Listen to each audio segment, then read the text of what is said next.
So you had a pretty tough summer, putting it mildly, didn't you? And can you tell us exactly what happened? 'Cause it wasn't a riding injury.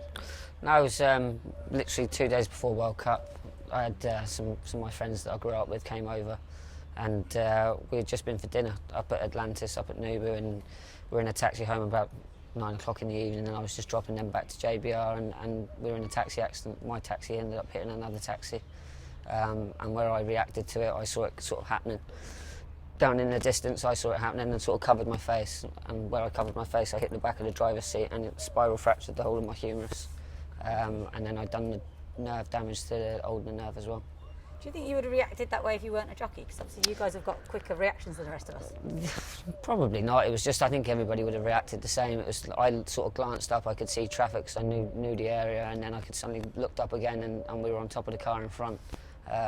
And I think everybody would have probably just done the same sort of thing as I did. It was almost like you say to you on the plane, sort of brace, and the impact of obviously hitting the other car was what caused the damage. So it ruled you out of World Cup and obviously the whole European season. And how hard was it to get back? I know you spent a lot of time each day. Yeah, no, it was tough. To be fair, I had my operation here at Rashid Hospital, and they'd done a fantastic job on it. Like obviously you're a little bit in the dark, 'cause you don't really understand the extent of the injury. Although when I did see an X-ray and I saw that they said, oh, it was a fracture, you could quite clearly see it wasn't a fracture. There was like probably a good sort of centimetre of daylight between the 2 bits of arm, 3 bits of arm, which is all sort of spiralled. It wasn't ideal, but listen, luckily they'd done an extremely good job in Rashid, and then when I got home, I got through the IGF, they sent me down to see a specialist called Jeff Graham, who'd done sort of all of AP's shoulder injuries. Very good specialist down there, and he looked at it and sort of said to me, what sort of time scale do you want? And when he looked, he said, don't be silly, as in, because it was he said, I've not seen a break as bad as that for a good long time. So we had to be realistic, which was my main plan, was to try and be fit to come back here in the start of October. And thankfully enough, with all the help that I had from the IGF and their fitness coaches and physios, we managed to get back as we wanted to. And what sort of things were you doing? I imagine mostly conditioning work. To be fair, it was really good, because I think I'd have gone absolutely crazy if I didn't have it. When I first got home, I had no more than sort of just over 10% range in lifting my arm forward and to the side, which is what Jeff was really worried about to start off with, because a lot of people sort of get frozen shoulder, which fortunately I didn't.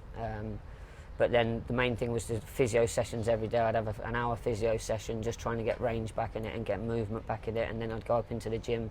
Obviously, to start off with, we had to do lesser than what we could have done, because obviously the movement and everything else like that. But by the end of it, we were lifting deadlifting 90, 100 kilos, and doing circuits of running and all sort of HIIT training and everything like that. And then they've got an hour return to ride, which is all to do with you have to do a test over 3 minutes on a watt bike. And see what sort of input and output you get on them, and every jockey has to do that now to get back after an injury. Fortunately enough, I enjoy going to the gym, so it was enjoyable to do it. Was there ever a time you thought, I'm not going to make it back?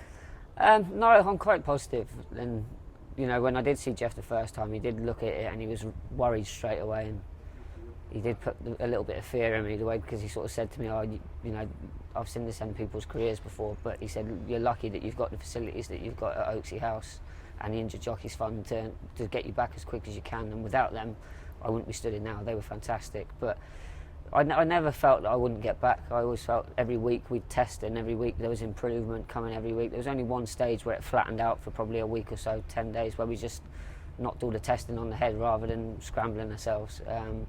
But then you sort of turned a corner again, and it just kept improving. You know, like I say, the strength and conditioning coaches would put you through things that you never thought you could do. And especially with the broken arm as bad as it was to start off with, I couldn't basically bear any weight on it. I couldn't move it more than 10%. And then after a month, I was near on doing press-ups and things like that as well. And is it the worst injury you've ever had? Yeah. It's quite weird, really. My brother was a jump jockey, and I don't think he broke for anything, really. He managed to get away with most things.